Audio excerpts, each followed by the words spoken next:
What is up, guys? It's your boy Sports Runs on Diesel here, and today is part 5. We're going to be talking about the tight ends of the NFL here, and we're just going to start off right with who you should be starting. Pretty obvious: Kelsey, Ertz, George Kittle, Evan Ingram. Even though Eli Manning is the starting QB there, I still say go Evan Ingram. O.J. Howard out of Tampa Bay. Hunter Henry out of the Chargers, Jared Cook, who is now from New Orleans, who now was in New Orleans from Oakland, and there's David Njoku, Delaney Walker, and I believe Eric Ebron. I believe those should be your tight ends that you should be going after. Even though with Eric Ebron, Andrew Luck is now gone. I still think that he has the potential to put up starting tight end numbers. So I that's why I have Ebron there. He has an upside to him. But we'll see, we'll see how the chemistry is between Jacoby Brissett and Eric Ebron. Who you should be targeting as your backup tight ends, because especially in standard PPR leagues with none of these whatever we like to call modified rosters with 2 tight ends, 3 wide receivers, like 3 running backs, just a standard roster, with 1 tight end, but you should always have a backup tight end. I would definitely, these are who I recommend as your backup tight ends. Kyle Rudolph out of Minnesota, Trey Burton out of Chicago, Austin Hooper out of the Atlanta Falcons, Vance McDonald out of Pittsburgh. He had some great moments last year, some great games last year. I think the game against Tampa Bay is last year. I think it was a Monday night game. He went off on them, even though Tampa Bay is not a great defense. I still think, Vance McDonald had some great games last year. Ben Watson, New England Patriots. He has potential to put up backup tight end numbers in fantasy football. And Will Dissly out of the Seattle Seahawks. Will Dissly had some good numbers last year at the beginning of the season, and then he kind of tailed off in the middle of the season, late season. He didn't have good numbers.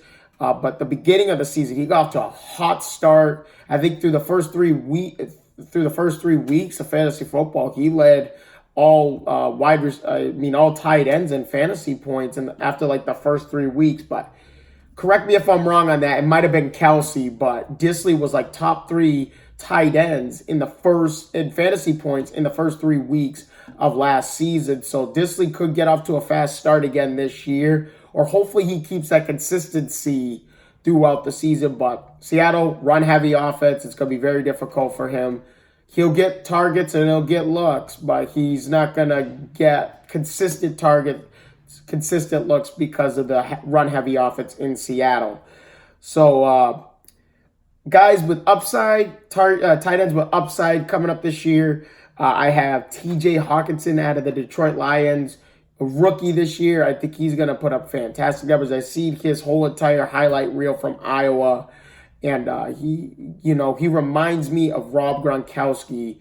Great run blocker, very agile, big man who could run routes very well and can catch the ball pretty much anywhere. No matter, I've seen some great catches from T.J. Hawkinson, so I do believe that he's a tight end you should be watching as the season progresses. Jack Doyle, another tight end from the Indianapolis Colts.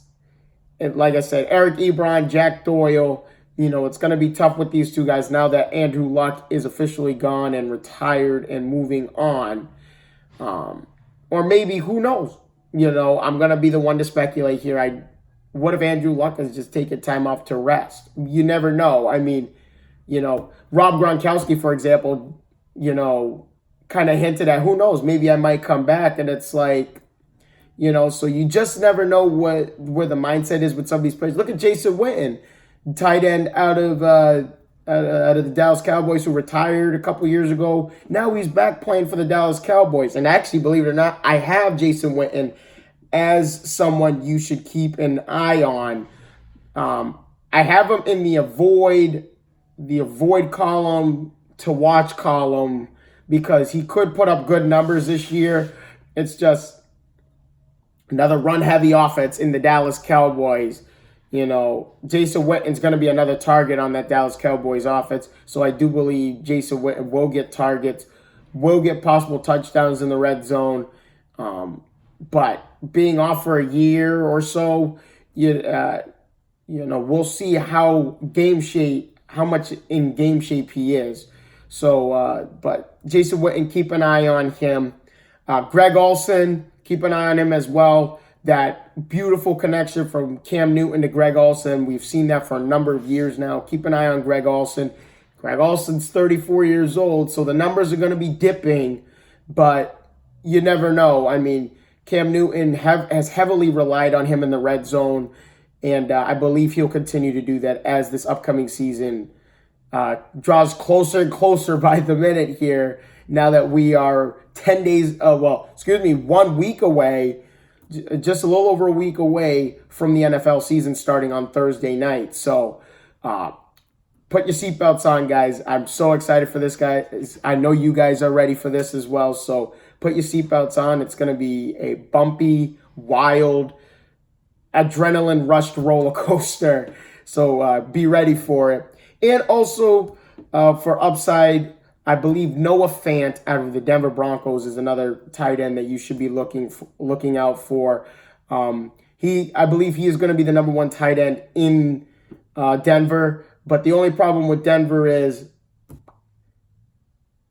Flacco is the quarterback. And Flacco's numbers have been dipping recently, the last couple of years in Baltimore.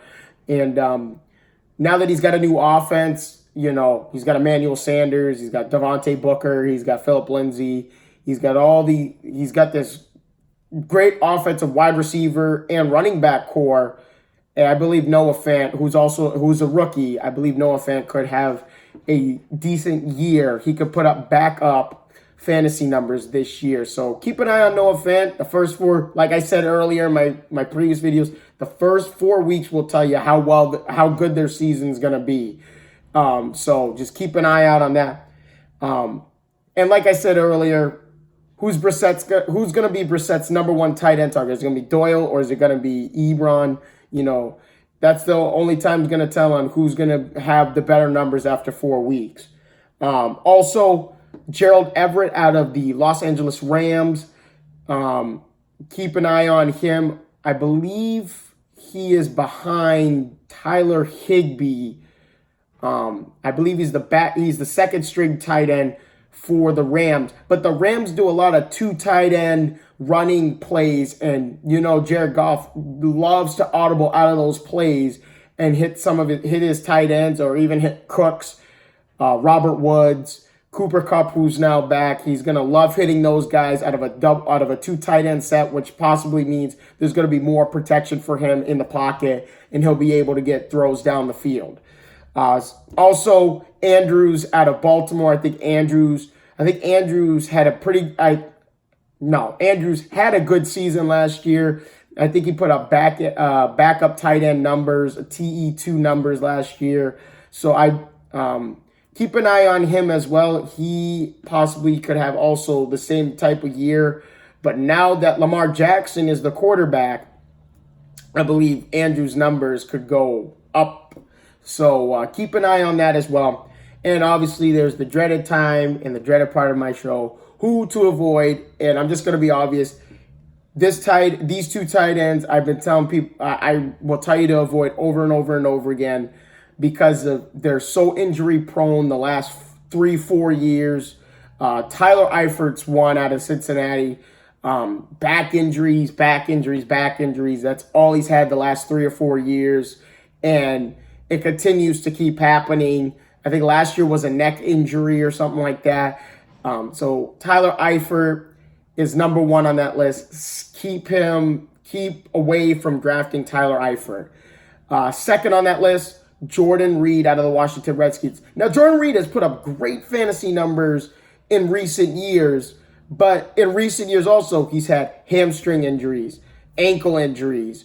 It's really been more of the hamstring more than anything else. I remember 2 years ago, I drafted him in a fantasy league, and, he might have played 5 weeks out of the whole season because of a hamstring injury. Once again, another one of those hamstring injuries where they come back early, and what ends up happening, they re-injure it, or they come back too early, they re-injure it, and now they're out an extensive period of time, like another 5, 6, 7, 8, 9 weeks. And it really hinders their production, and it hinders the offense as a whole because there's not protection in run blocking or in the pass game if they do play action. So keep away from those two guys. Like I said, Jason Witten's on the list, but keep an eye on him. And the only reason why I have him somewhat on that avoid list is because of the run offense with Zeke Elliott. But I believe now that Mike Gallup, this is the problem with me. Like I don't look up the rosters very well sometimes. And Mike Gallup, who was on the Dallas Cowboys last year, there's Amari Cooper, there's all these other guys. It's just Dak Prescott will eventually be throwing the ball more this year because now he's got a number one target in Amari Cooper, and he's got all these other guys that he can throw to. So I believe Jason Witten will get some targets, like I said earlier, in the red zone, but only time's going to tell. And Davis.